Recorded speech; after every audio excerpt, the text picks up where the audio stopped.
Hey you guys, what's up? I'm Ashley from heavenathome.org, and this is the Heaven at Home podcast, where my goal is to encourage you in your personal growth journey while being open, honest, and owning my story. We have faith-based conversations and tackle a bunch of different tough topics. Check out the description to follow me and learn more. Remember, you are fully known and deeply loved. Let's do this. Hey guys. So I'm really excited for today's topic. We're going to be talking about things to do in a season of transition.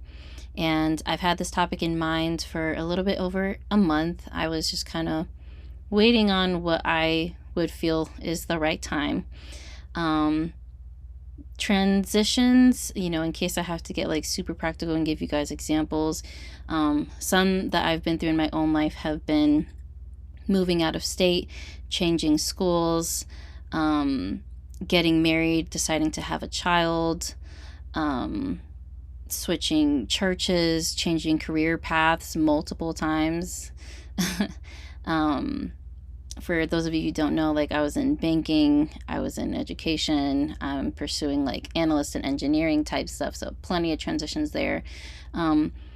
It's pretty much any season of your life that emulates a process where an area of your life is going to change significantly. Your daily life is going to switch. The way that you go about things is going to change. The way that you orient everything else around that changes up. I think whether it's big or small, it's a topic that a lot of different people can relate to. And I remember kind of praying this through with God a little bit. And I was talking about, actually there's two different transitions that are happening in my life right now that are a bit more spiritual. But I was praying this through with God, and I was like, to be honest, I'm not sure that I'm hearing you right. I'm very cautious and I'm very wary. And in this season, I don't know what to do. If this is something that you're really telling me and this is something I'm really supposed to transition into and prepare for, I do not know how to do that. And so I kind of just paused and I thought about some of the things that I would probably tell somebody else if they were in my position. And things that I would have liked to see me do, in previous seasons where I transitioned from one thing to another. And that's kind of the inspiration for where these notes came from, was just kind of thinking through, how to be here in this weird middle spot. I have a lot of notes. Let's just get into it. The first thing I have is somewhat of a lifestyle and personal thing that I am about all the time, which is to check yourself. Check your thought life, your emotions, the way that you are emotionally processing your experience, and make sure that it's healthy. And then check your thought life, your thoughts, your meditations, your perspectives on people and the process and whatever painful moments may or may not be involved. Change is really difficult. Sometimes it's just, moving things around, but other times there are significant gains and significant losses. And a lot of times transition also involves some kind of change in our relationships with people. So I'm, as always, trying to do my best to make sure that I'm observant of unseen things, how my mind is doing and how my heart is doing. So that's a recommendation that I would just have basic for myself and pretty much everybody.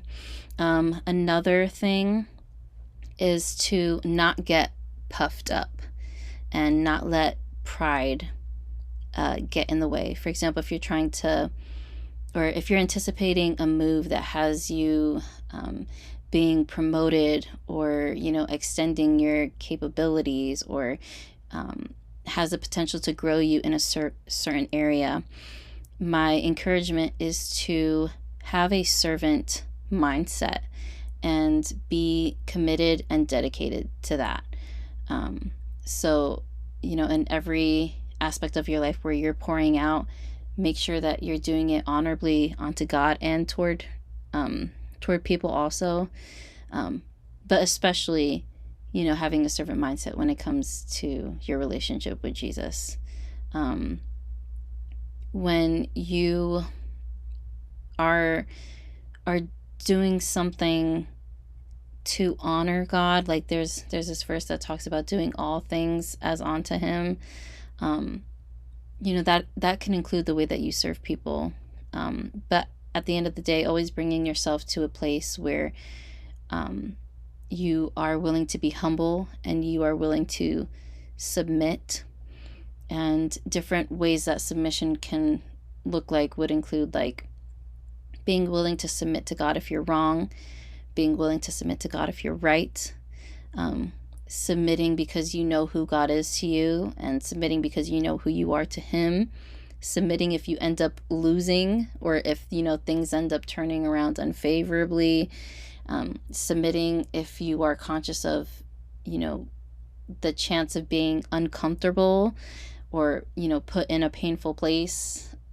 I feel like it's kind of important to emphasize some of the more costly type things when it comes to the process of transition, because a lot of times we get very focused on the positive and things that can go well and things that can go right and all we'd have to gain.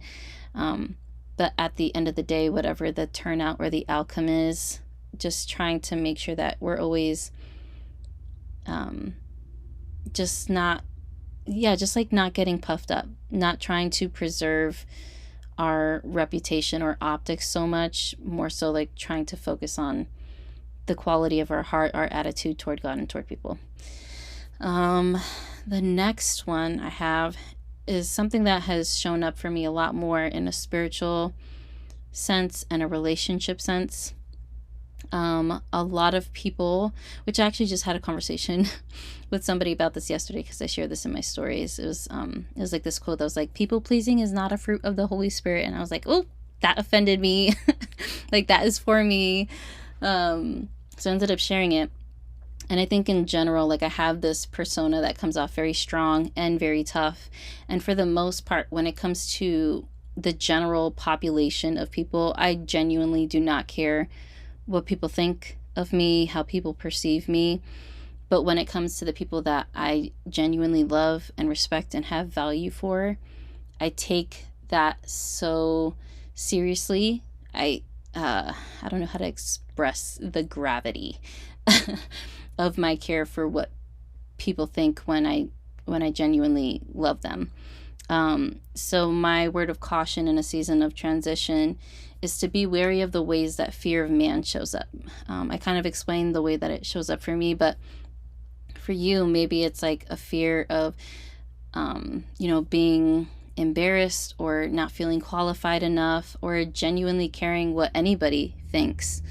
Another way that fear of man can show up is just like not being willing to, come to a place where you have to address people if things go wrong, like kind of being defensive about that whole process. But yeah, I hope that kind of gives some good examples. But people pleasers especially, this tip is for you. And I think there's a lot of people like me who don't want to disappoint and don't want to let down. It could be how you're wired, or, it could have something to do with a traumatic history. I know in my case, I have like abandonment issues. I need therapy. Okay, moving on. But I think at the end of the day, like especially if you're making a spiritual move, and you really feel like you're being led by God, you have to get to a point where you do not let anyone else's approval matter more than God's approval. And I've been finding myself having to keep my allegiance in check, my priorities in check, and at the end of the day, not being willing to sacrifice my allegiance to God, or my devotion to God. Another thing I want to say is not to think of yourself as more or less than anybody. It's really important not to compare.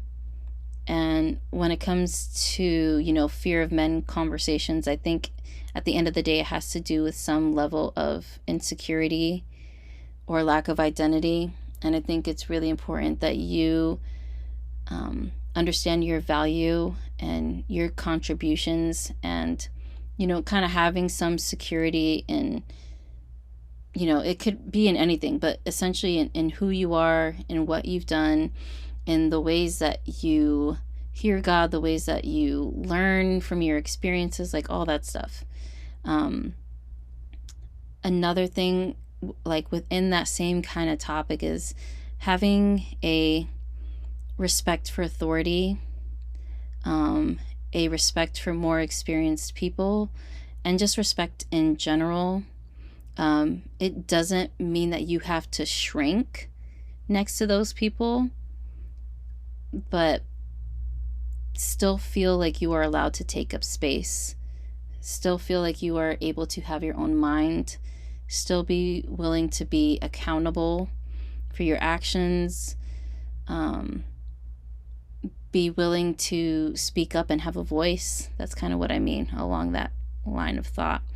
And then within this like fear of man bracket, don't be surprised if people start to look down on you, or if people end up judging you somewhere in your process for what you're choosing to do, why you're choosing to do it, the way that you're doing it. I'd say it's probably best to just anticipate it and be prepared for it. But in that light, don't end up projecting it onto people. Like, don't assume that people will react negatively toward you, but just be prepared for it if and when that happens. I feel like being prepared gives you an advantage in, the way that you would likely feel, the way that you could anticipate responding and reconciling. In my life, especially when it comes to hard things, that helps me a lot, is being able to anticipate potential points of conflict. My third tip is, if you have a lot of voices around you, within you, one of my strongest words of caution would be to look for God's explicit confirmation. Don't let you fool you. Don't let others fool you. But especially don't let the enemy fool you. I think one of the ways that you can be sure that you're not being led by the enemy is by watching over the quality of your heart. I feel like in the process of transition, division is not necessarily an external, it's not limited to an external thing that you see. I think division comes from,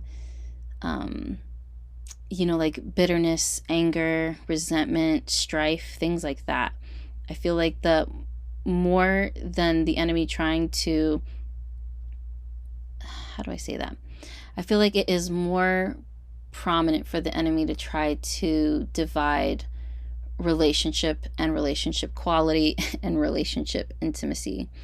So watching over the quality of your heart, like I mentioned before, like constantly doing the work of forgiving, learning to be comfortable in uncomfortable situations, inviting and allowing God to constantly deal with you, and understanding where your weak spots are.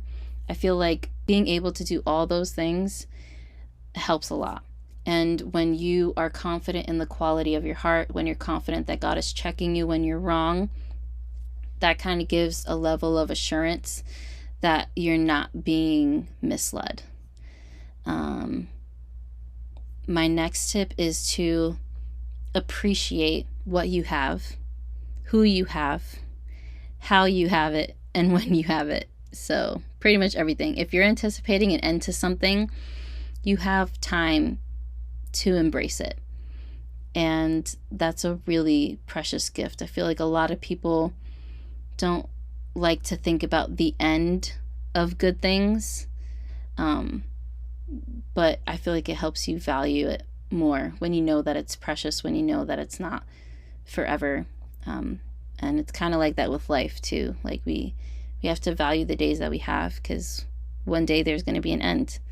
And it's like that for every good thing, I think, on this earth. All right, next one is to be prepared to lose people. If not entirely, at least be prepared to lose them in some capacity. You will likely have them less than you had them before. Losing people is kind of a consequence sometimes of making a move. And I feel like, moving out of state is probably the best example of that. It's not that, love is lost or the relationship is lost altogether. It's just we're not seeing each other as often. We're not talking as much, and it requires a lot more intentionality to preserve, relationships, at least to some degree. And then within the context of like spiritual things and churches and maybe like promotions or things like that, I've noticed a lot, and it's not a secret, Christian people have a habit of being petty. Christian people have a habit of thinking that you belong to them, that you owe them. And I've heard really unsettling stories of people thinking that they're entitled to you because they've, like poured into you or they've loved you. And, in a search for common ground, like as a parent, I can definitely empathize, probably more painfully than people know. But as a divorced parent, like I have to keep a feeling of being owed in check often. Like I'm not the ruler of my daughter. I'm a steward of her, even though I'm her parent, and she's mine before she's anybody else. She's also God's, and there's going to be a point in time where I have to let her go. And in terms of leadership and church environments, I think we have to have that perspective with people altogether, that people coming and going and moving and ultimately following God wherever he would have them is good and necessary. And I think we have to focus a lot more on doing things in a healthy way, letting people learn and fail productively, if that makes sense. Hopefully I tied that all together. When it comes to like super practical stuff like that, I can kind of get jumbled in like abstract examples, but I hope that was like clear enough. Okay, my next tip is to be honest with yourself. In this process and in my own ignorance, I remember praying, like, I was like, God, I don't care if I lose people. I'm gonna obey you anyway. I don't care if I lose people. And it's something I've said before, but one of the last times that I said it, I almost felt like God checked me and told me to stop saying that. Almost like a, okay, you don't know you, shut up kind of deal. I almost felt like God, it felt like a conversation. It was like, I know you as a person, and you do care for people, and you do love people, and both can be true. You can care to lose people and obey anyway. And that was kind of sobering for me. It was a reality check for me, for sure. I came across a YouTuber within the last couple months. He's a pastor. And I hope I don't butcher his name, but on YouTube it's Abinir C. Eugene.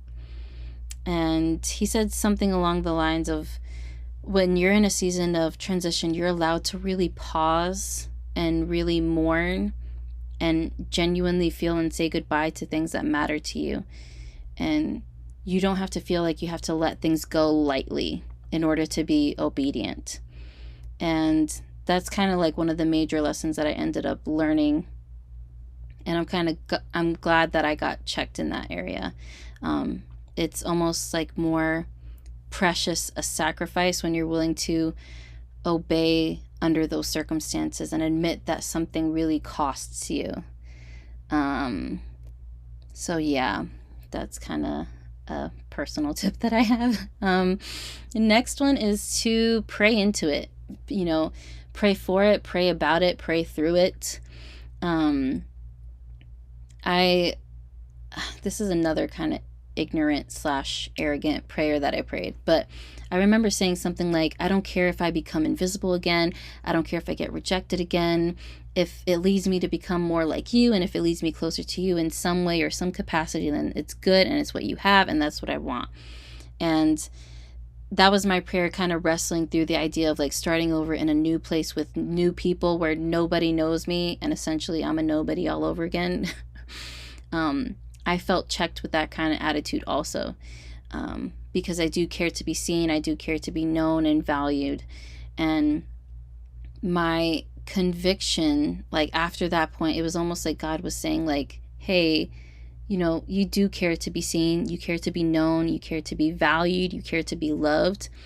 And the conviction in this season is to be like, hey, pray into that. Like, that's a value of yours. Pray about it. Pray for it.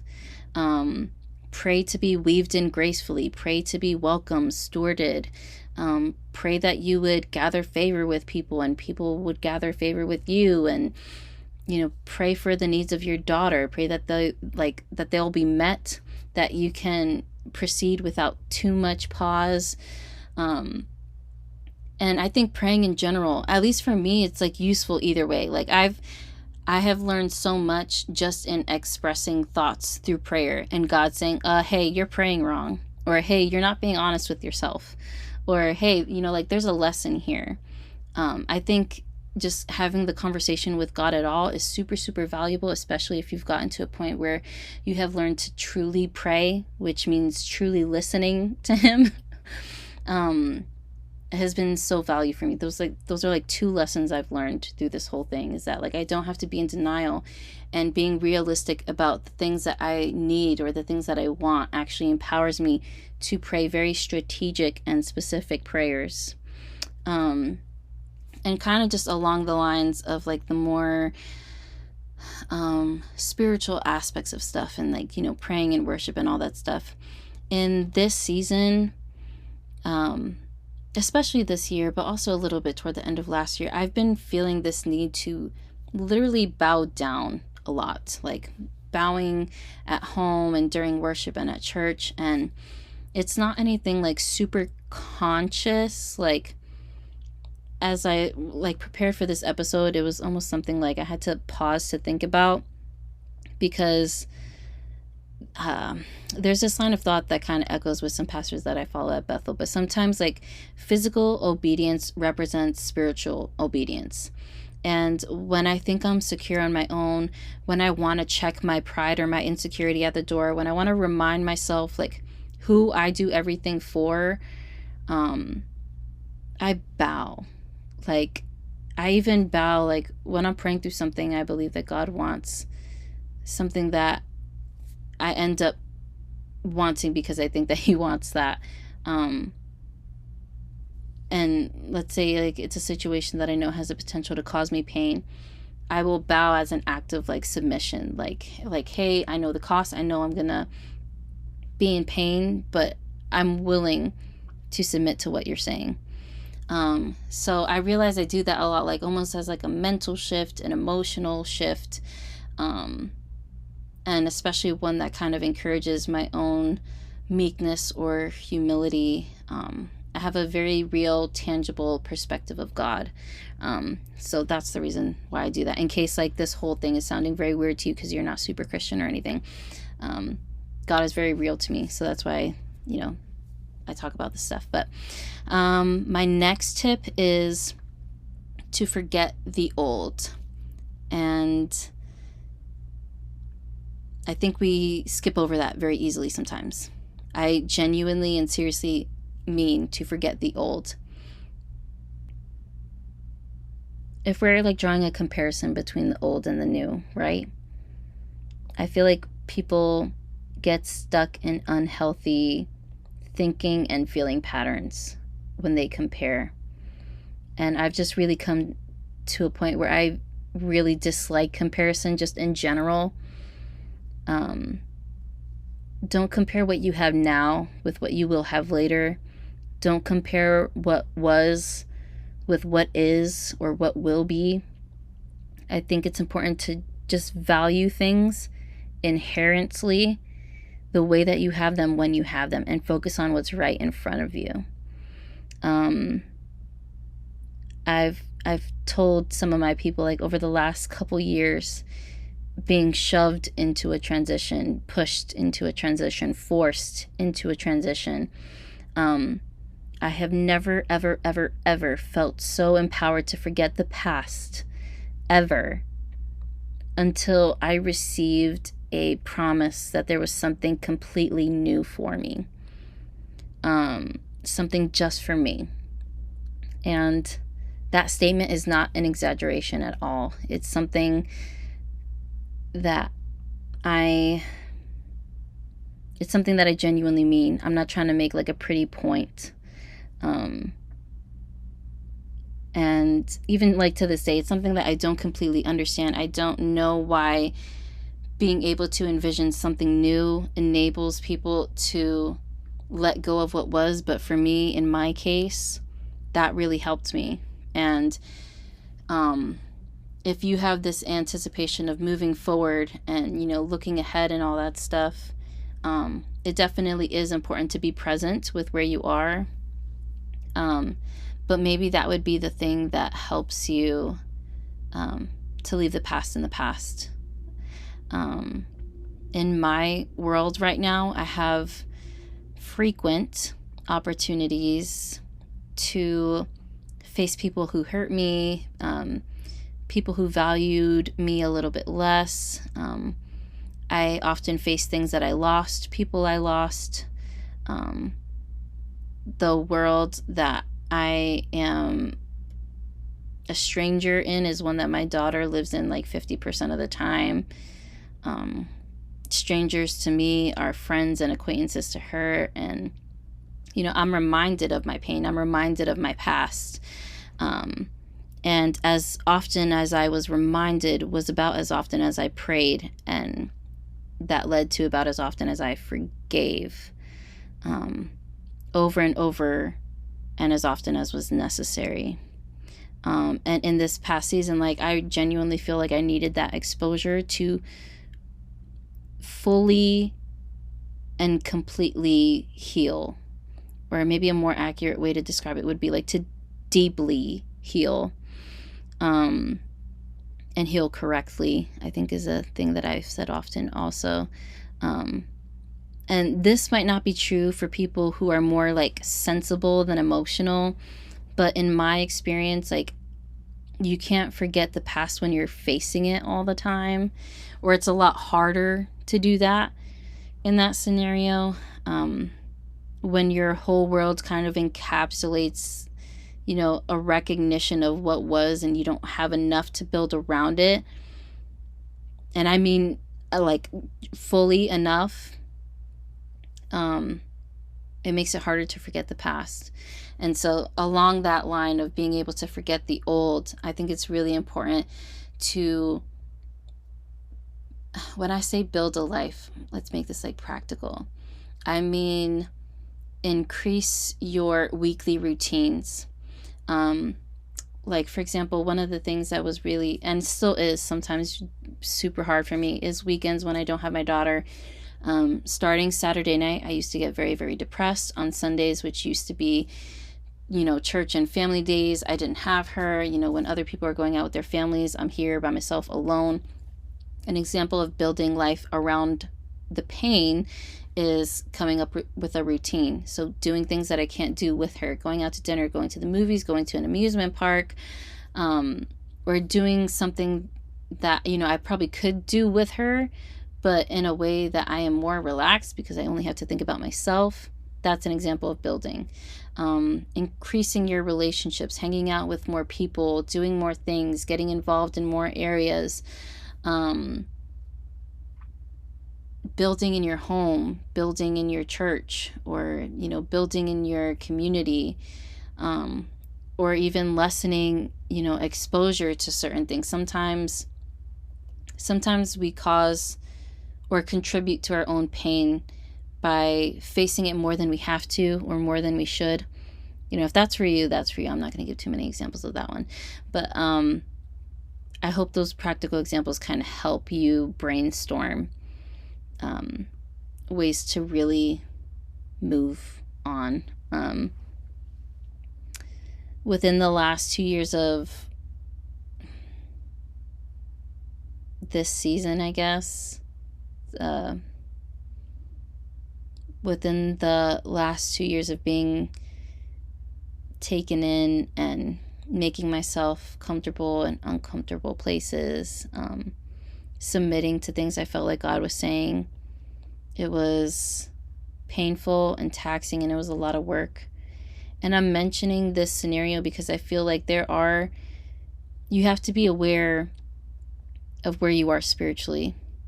There are some seasons where being able to forget the old and forget the past involves you facing it to a point where you deeply heal.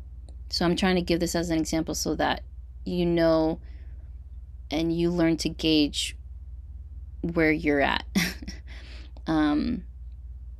But there was a season where I feel like I was really submitting to what I felt like God was saying, and it was a lot of work and it required a lot of forgiveness. I had to check my mind, check my heart. It forced me to love people, to give grace for people.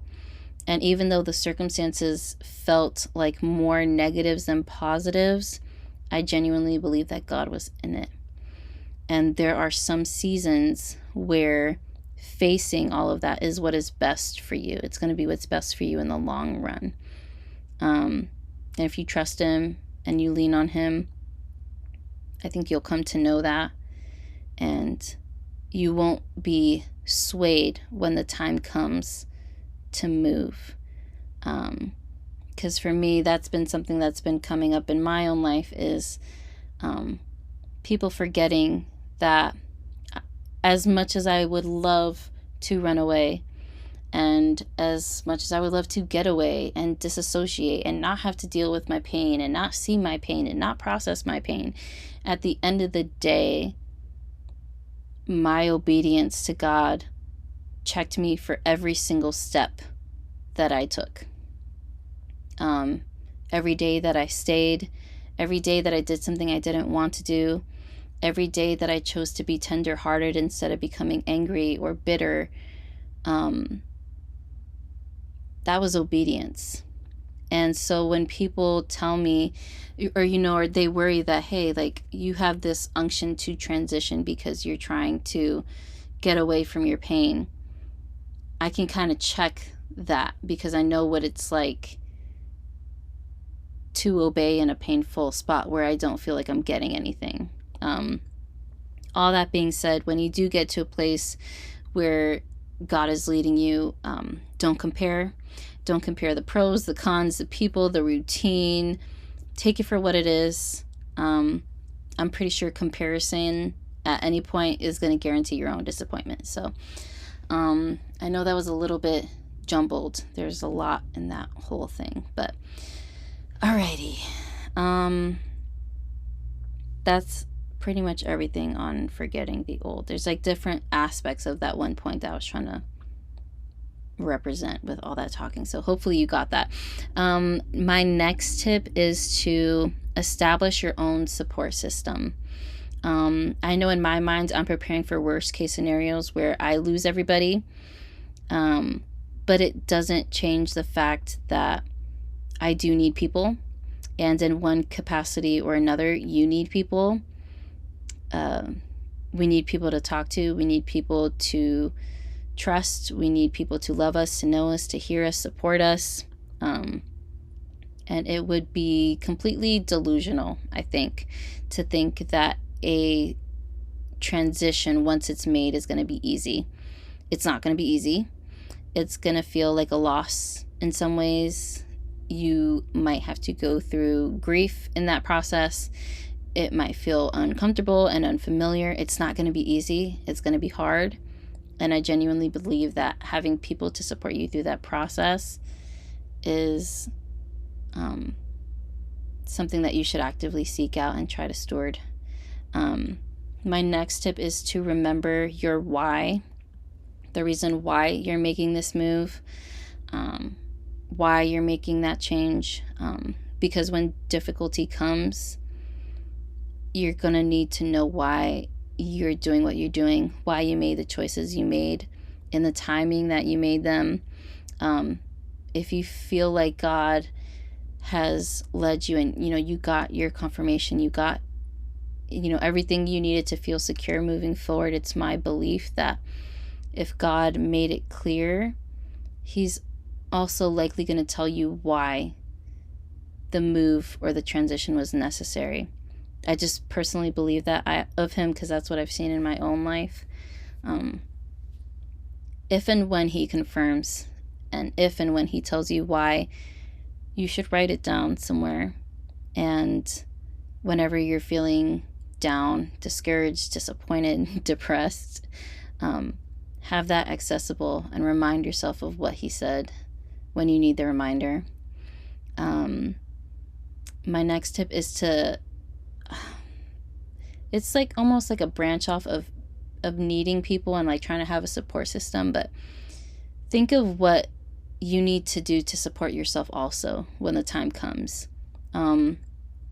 What routines do you need to have in place? How will you supplement when you're missing a community of people or a familiar environment? How will you connect?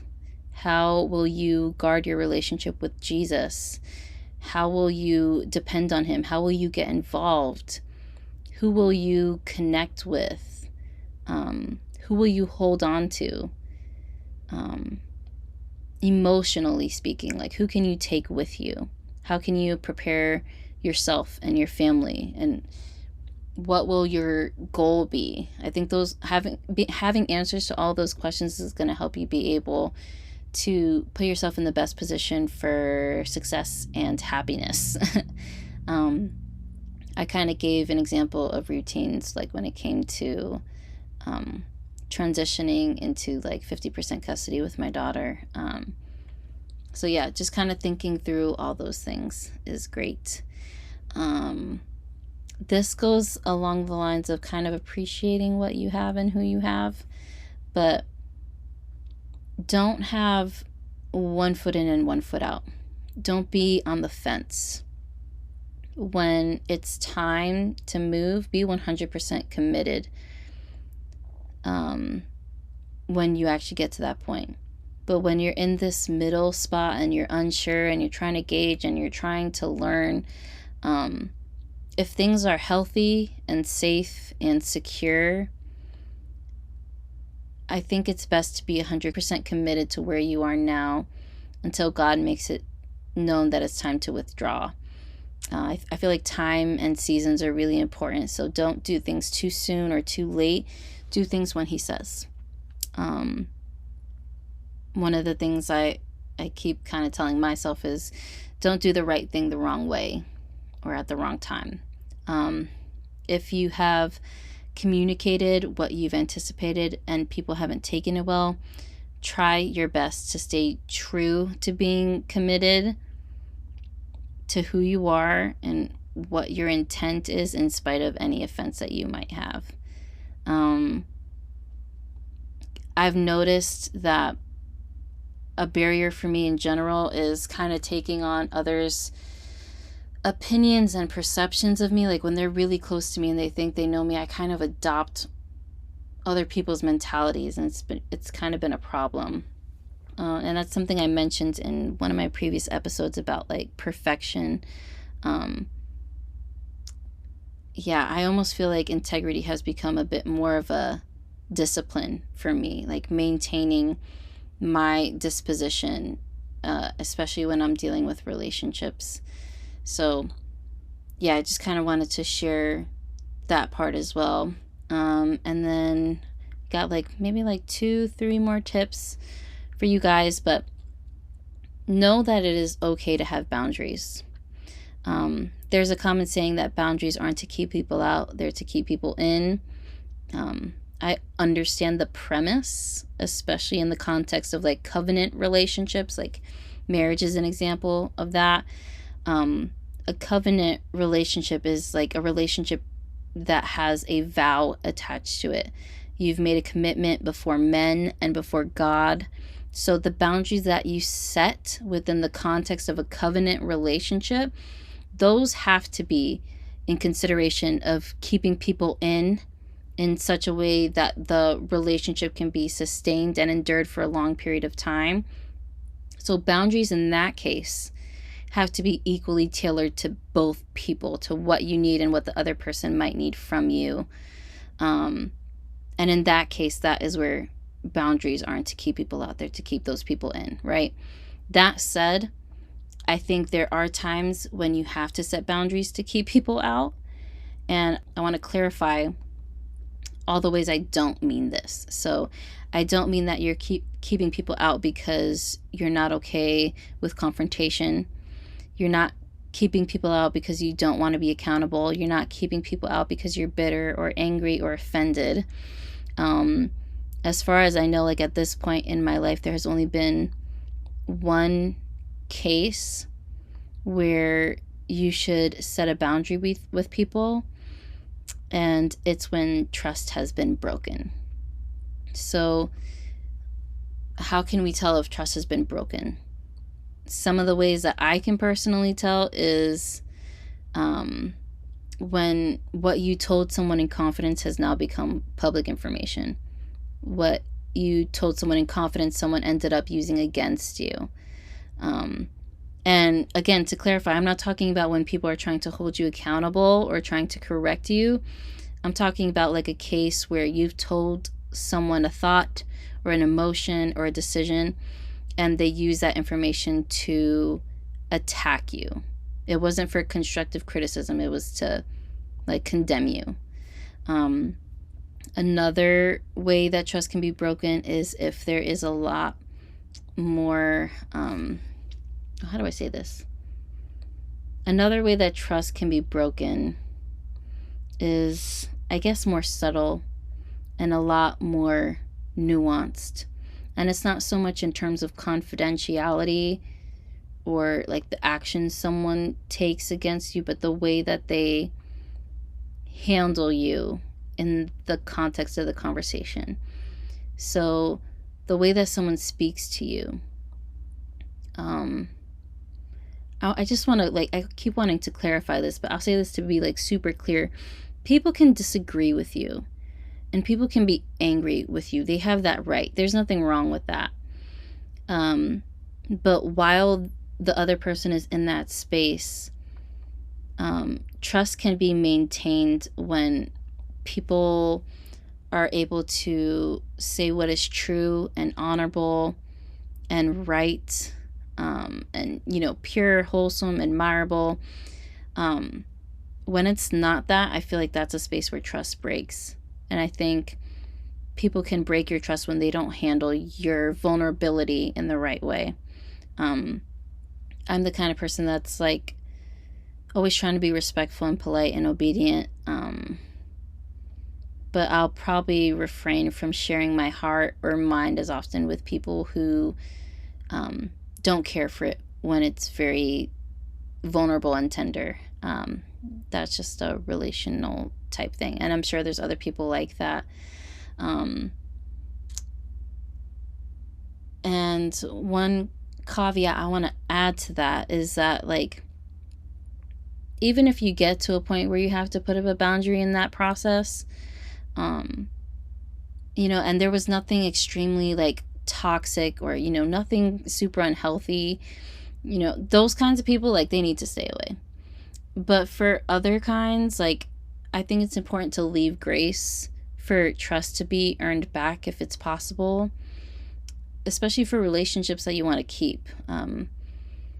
Significant others, friends,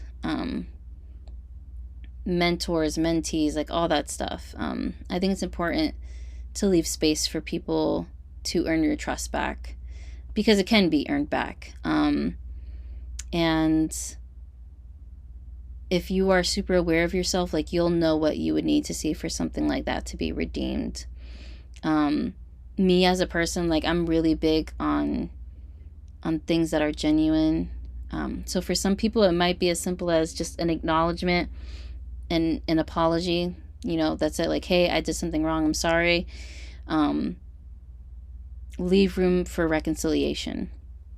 For me, like depending on exactly the kind of trust that was broken, I more often look for repentance, like not some, so it's kind of an added layer to that, but hey, I did this. I'm really sorry. I won't do it again. I look for the point where they won't do it again. Or, like they'll be intentional about the process of not doing it again.